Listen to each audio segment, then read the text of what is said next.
Shaz here, and today we have something super exciting. It is my channel's second birthday. Yes, my channel is now 2 years old, and we have a red velvet cake here. We're gonna blow some candles, and I'm going to also share with you all a custom-made palette that I made. This is my second red velvet custom-made palette. If you don't know what I'm talking about, I'm gonna put the video this is referencing on this screen.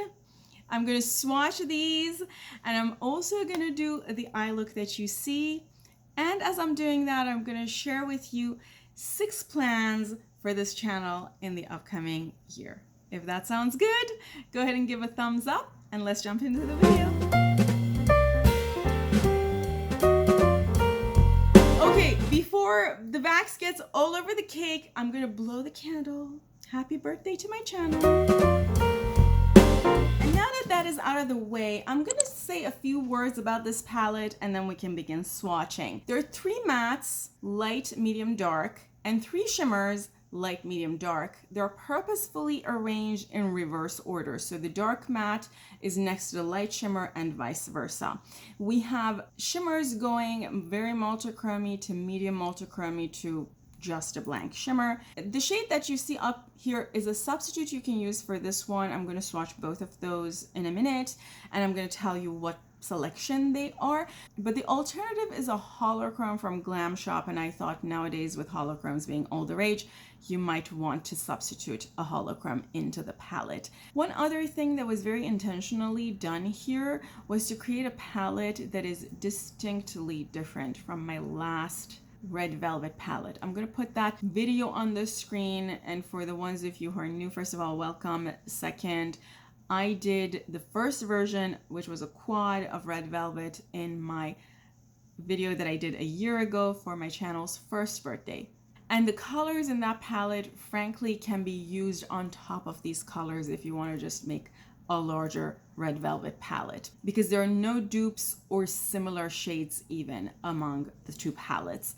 I'm going to put a photo on the screen that I used from the internet for inspiration, because not all red velvet cakes look the same. Some are more red, some are more pink, some are more purple, some are more brown, which is part of the reason why I kind of picked this one. And I thought about using a brown shade for purple, but purple is just more colorful, and I thought it looks a lot nicer in this look. But if you want to go neutral, a reddish brown would be a great alternative.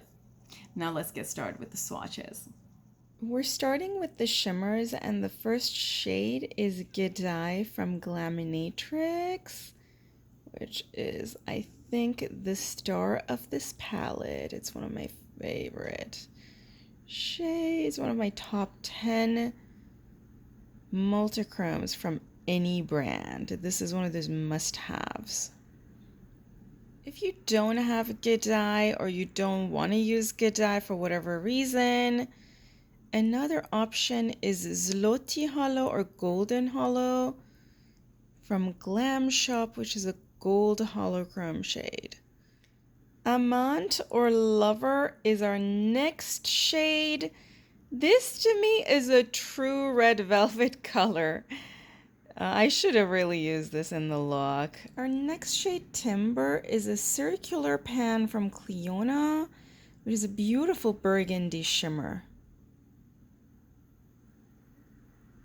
Now doing the mattes. The first one is Royal from Terra Moons. Our next one is Pieprezhny from Glam Shop. This is a beautiful, beautiful coral. Our next shade is called Nice Gray, also from Glam Shop. Although I find this color more of a light taupe than a gray, it's a beautiful shade. Let's jump into the look, and as I'm doing this look, I'm gonna chit chat with you all a little bit about some of my aspirations and plans for this channel. So I'm using Painterly from MAC to prime my lids. My general goal for this channel, and I feel like This is pretty much everybody's goal when they get on YouTube, is to get to monetization. It's not something that is going to be a deal breaker, obviously, because I've been making videos for 2 years without getting paid, but it is a lot of work to do a channel in terms of planning and production and editing. For every minute you see on the screen, there's 4 minutes, 4 times that amount at least that goes into editing it. And in fact, I don't think, for example, that I do a fantastic job of editing. And part of the goals once you hit monetization is that you can now really invest that money back into your channel, or at least that's my goal. I don't think there's anything wrong with people wanting to make money from YouTube for a living. At the end of the day, although this is entertainment for you all, this is a job for most of us, even if we're not getting paid for it. And when I say putting that money back into the channel, it can be anything from purchasing products, like newer products to be able to review for you all, to purchasing equipment to be able to do better quality videos, to other things like investing in an editing class to be able to make higher quality video. It can be all kinds of different things. And in my case, those 3 things are actually 3 things that I'm hoping to be able to do more of next year. I'm gonna quickly jump into this shade. Now, in order to hit monetization, I need to hit 1,000 subscriber count. So I think as you're watching this, I have 693 or 94. The number fluctuates a little bit. So I'm around 300 subscribers away. I think that's pretty doable by the end of the year if I have enough time to put videos out. And that brings me back to the other items. But before I get to those, I do want to mention that part of the goal from going on a no-buy, and if this is the first video you all are watching on my channel, I went on a no-buy earlier in the year for the first quarter of the year, and then after that I went on a low buys and I gave myself a small quarterly budget for makeup. So the ultimate goal from doing that was to put aside the money that I'm saving so that I can invest that money back into the channel. I don't think how I used to do and the videos I used to do really suited how I like to do videos. I, for example, did a lot of just palette reviews. Now, I never bought any palette that I did not want to review and I didn't want to own. But I definitely bought some palettes that I could have lived without. I could have either duped or I wasn't super crazy about. I did get a little bit into the hype. But after my no buy, I decided to be very selective with what I'm purchasing because I wanted to be certain that that is what I wanted, and I wanted to save the rest of the money to be able to spend on some upgrades. I'm picking this one E04 from Singe, and I'm gonna go into this. Now when it comes to actual content, I'm putting this in the outer V area, I realized that I'm not too partial for reviewing palettes for you all. It's something I like to do among other things. It's not something that I like to be uniquely doing. I feel like palette review is what everybody else is doing. And part of my thoughts is this something I want to do, or is this something I'm doing because everybody else is doing it? And that brings me to my second point, which is that I want to spend some time in this upcoming 6 months to year making videos I want to make. I don't want it to be a replica of videos other people are making. And some of the videos I make might look like replicas of what other people are making, and that's also okay. There might be things other people are doing that I enjoy doing. Like I love making the to buy or not to buy videos, but then there are definitely things that I don't care for. Like I personally don't think I would ever care for project panning. I just can't imagine forcing myself to keep track of how much I've used a palette that I don't naturally reach for. I mean, if I don't naturally reach for something, I want to sell it. I don't want to be forcing myself to use it up. And because of that, part of my goals for this next 6 months to a year is to make certain types of content, like some educational content similar to my color theory series or series like that. In fact, even when I review palettes, I want to really get into in-depth analysis to help you all be able to identify what looks you can make on your own instead of watching my video to figure out what looks you can make. It's sort of the difference between giving someone a fish and teaching them to fish. I also have a lot of creative video ideas that I'm working on and I'm gonna progressively make. That's sort of the goal. And while we're talking about some of the things I might do, the angle that I want to have is to be able to empower you all to make better decisions, not to tell you what to do, because there is a lot of pressure for purchasing more in this space. I mean, that is how a lot of YouTubers make money, right? A lot of them, particularly if they don't have another job, make money from affiliate codes. So their channel is essentially an ad. Their job is to make advertisement. Their job is not to review. They call it a review, but it's not really a critique. A true review needs to critique things, needs to talk about the good things and the bad things, and it needs to have an angle. When all you're talking about is how amazing something is, you don't really have a perspective. You're selling something. And I kind of want to stay away from that. Although those are the things that are going to make you seen more in the space, because brands love those kinds of videos.